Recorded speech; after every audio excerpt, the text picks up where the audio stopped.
Good afternoon. Thank you for giving me a moment to recap the legislative session to date. As you know, we are 2/3 the way through the legislative session this year. We had the first session, of course, on the Arkansas Works, and then we just completed the funding or the fiscal session. And I am very delighted with what we've been able to accomplish. First, we've seen the historic funding of Arkansas Works in a unique strategy that was developed in a bipartisan way and supported in a bipartisan way. The line item veto strategy was a creative means of using the constitutional tools that are available to me. It was done with bipartisan support, as I mentioned, and what was accomplished is that we avoided the extreme budget cuts across every agency and a prolonged debate. We came together, we got it accomplished, we completed that mission, and the success means a stronger Arkansas economy. It means stability in our healthcare delivery system in this state for our hospitals, and stability for the 260,000 Arkansans that are looking to the means that have been provided to them for their health care. I was pleased that the legislature supported my balanced budget that I presented. They made a couple of additions to it, but by and large, the entire framework of my balanced budget was adopted, and they were able to do that very efficiently and come together to accomplish that. As you know, we were able to restore funding for our libraries and our senior citizen centers. We increased, and this is a significant part of what was done, and I give Senator Dismaying credit for continuing to push the set-aside of additional funds for our rainy day funds in Arkansas. And what we saw was an increased set-aside for our rainy day fund that protects the budget and also provides for the emergency needs of our state that might be unanticipated in the future. We provided in the budget $20 million for increased care of our foster care and our protective services for our children in this state. During all of this budget passage and all of the funding of Arkansas Works, simultaneously we were able to have confirmation of the new DHS director, and during a rather challenging or difficult time.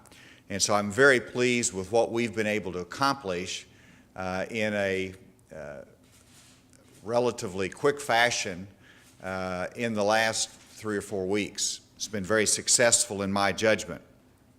I would issue a caution that I've passed along to our legislative leadership, and that is we've seen a shift in the fiscal session to address substantive issues that make the fiscal session almost like a general session.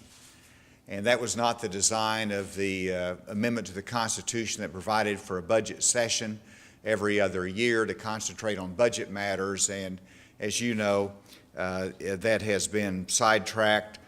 Some of the debates on substantive program changes from workforce services to Arkansas Works to capital zoning appeals, and so those are substantive changes that have been presented during this fiscal session, and I hope that in the future we can get back to really narrowly focus on the budget issues that was the original intent of the voters of Arkansas when they passed the amendment. I did want to make one other comment before I turned over for questions, and that is looking ahead. As you know, we will have a highway special session that will begin on May 19th at 10 a.m. I will not issue the call for this for some time until we're closer to the session, trying to determine what other technical fixes need to be on that call, and also fine-tuning the legislation. But as we prepare for that, I did want to announce one change in the highway program that I have previously presented. As you know, it is an initiative without any new taxes. We've accomplished the $40 million of rainy day funds that are transferable to the Highway Department to help meet our federal match. We also have additional funds that would come from the sales tax of new and used vehicles that is capped each year, as you remember. And what I said was at the time that that would be offset, so we're not taking away from general revenues excessively and where it might jeopardize education funding. I indicated we'd have an offset by utilizing some cancellation of some economic development incentives that were outdated or no longer effective.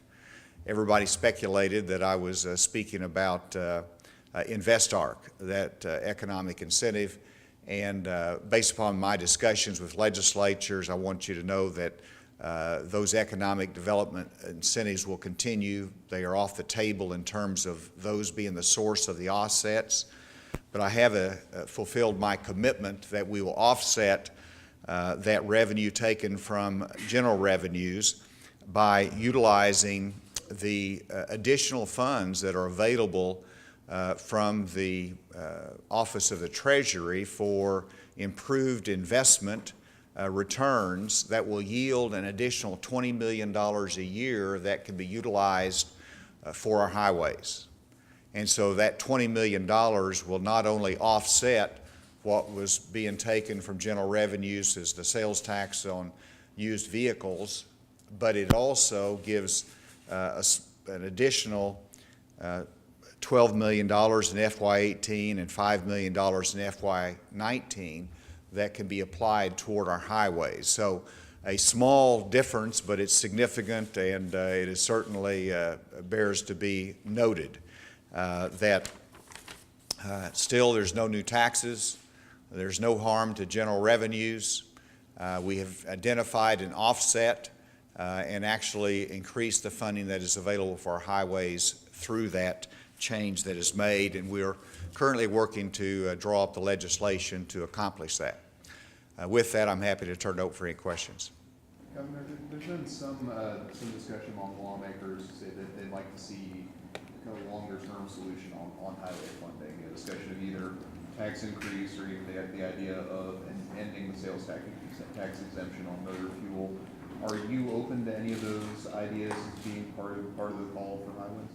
I've met with those legislators, and I applaud them for thinking aggressively about highways. These were one of the options that were presented from the Highway Working Group, which included eliminating the sales tax exemption for motor fuels and other options. I did not adopt those options because I did not believe this is the time for a tax increase. I wanted to be able to present a highway plan without a tax increase. And the fundamental reason is that Arkansans are able to enjoy for the first time a little bit of extra jingle in their pocket because of lower gas prices. I did not want to take that away. I think that's important. That helps drive our economy. So in my judgment, this was not the right time to increase the price at the pump. And so that's why I presented this proposal that does not include a tax increase. My counsel is that there should be a longer-term view of highways, but I think that's something that's got to return to a vote of the taxpayers of Arkansas, probably an initiated effort. But for this legislative session, this is the right solution that addresses the need for matching funds for our federal needs, plus a little bit more, and we'll continue the discussions as to the long-term plan. We walk back a little bit on commitments to rainy day. What are the commitments in terms of Veterans Home in North Little Rock, workforce training, and explain what's going on with UMS?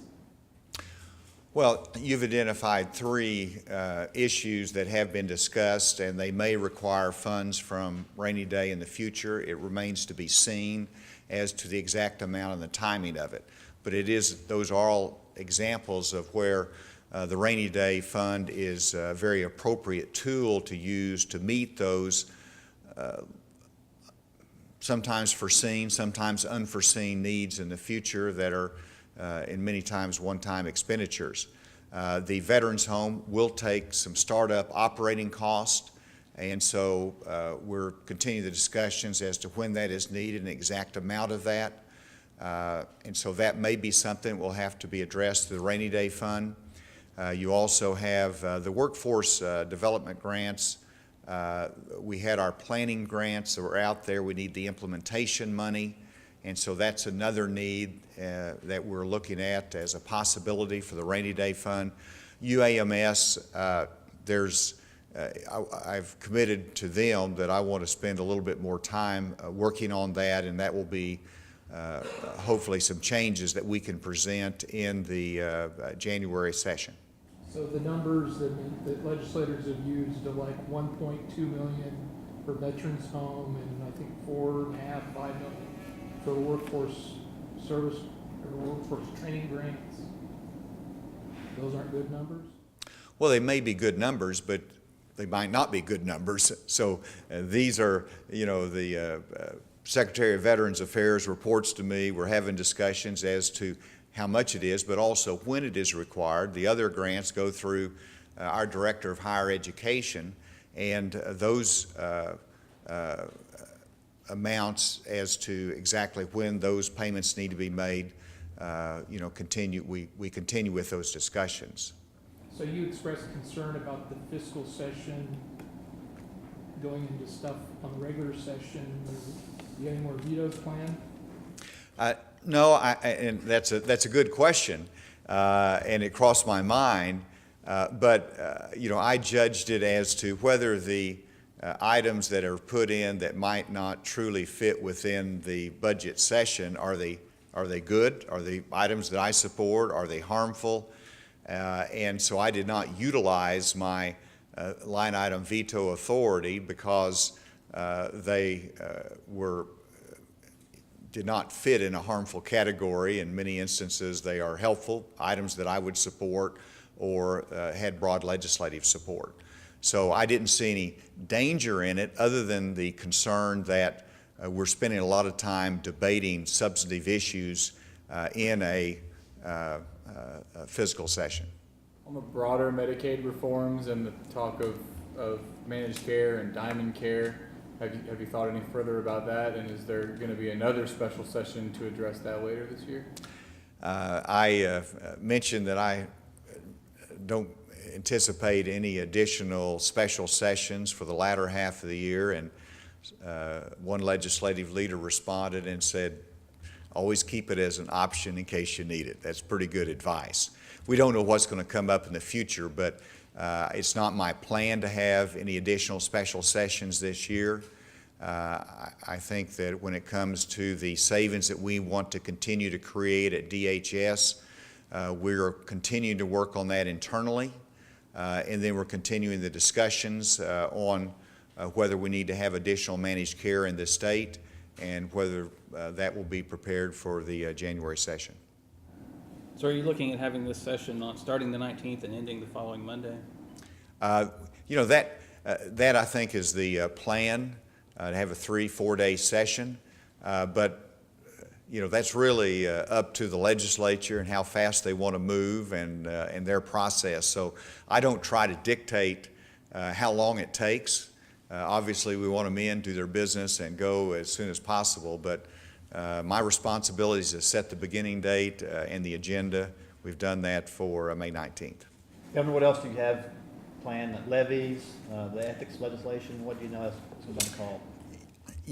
That's really fluid at this point. There's some things that are more concrete than others, but I want to make sure that they have general consensus, and it's within the legislature, but it's also with interested groups that could raise objections, concerns, and then I'm trying to apply a test as to the level of urgency, whether it needs to be done now or can it wait to January. So I'm not going to get into what other items might be on there because it seems to change every day right now. Donald Trump, I've heard of him.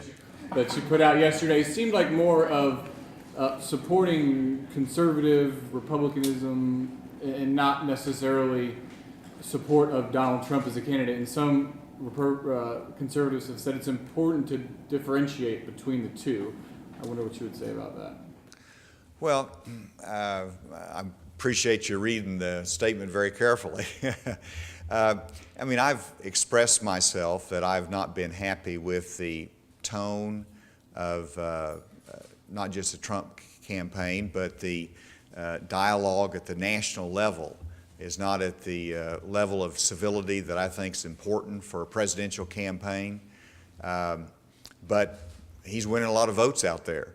And so I made the point that, one, I've pledged to support the nominee of the party, and I do that fundamentally because I believe the principles of the Republican Party and the direction that we would take our country, and whoever the nominee is, those principles will shape the direction of that administration is preferable to the other side. And so that, to me, is a fairly easy call and the right call to support the nominee of the party. At this point in time, Donald Trump is the presumptive nominee of the party. But it's also my obligation as a governor and as a national leader to articulate my concerns about his protectionism policy that may hurt Arkansas. I want to help shape a more broader trade agenda that he will have. I want to be able to shape his security initiatives. I would like to be able to help shape his foreign policy. And obviously many others that have similar views. We want to take a nominee and say, we want you to be successful, and we want you to consider these thoughts. So both the platform and also the direction that our nominee goes, I hope to be able to influence that in a positive way and uplift the dialogue. I know for the special session, you said you didn't want to get into what you're looking at, but you had raised or left open the possibility of looking at the King Lee holiday for the special session. Are you still interested in that, or is that off the table? My support has been consistent to separate those days and to give Dr. King a separate day to honor his memory and contributions. And so that's been my consistent position. At this point, there's not a consensus that it should be a special session item, and I've met with the Legislative Black Caucus. We'll continue to discuss this with them, but I've not sensed a consensus that that should be on the special session agenda. So at this point, it doesn't look likely. That's correct.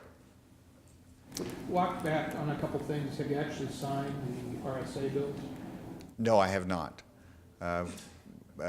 It's just, I think technically it's not on my desk yet, and we got a bill signing time period set aside for this afternoon, but I have not signed it yet. And since you brought up the concern about fiscal session law, specifically the TANF amendment that Mr. Dodson had, I do not anticipate any line item vetoes beyond what we've done already. so did you support that? You know, we were neutral on it as it went through the joint budget, and it's been supported by the legislature. I really haven't had, I have not thoroughly vetted out the potential for a waiver and the impact of that. So I want to look at it in terms of implementation and whether that waiver is doable, but I think the Dodson Amendment directs us to seek a waiver, and so we have that drafted, and once I have a chance to look at it and study it over very closely, we'll comply with the law, but I do not anticipate a veto of that. And tell me your thoughts about your nephew's amendment regarding the capital zoning commission, the burning issue in Little Rock. Oh, I think it was, you know, it provides for an appeal, I think, to Department of Heritage, which is probably not what Stacey Hurst thought she would do as director of the Department of Heritage.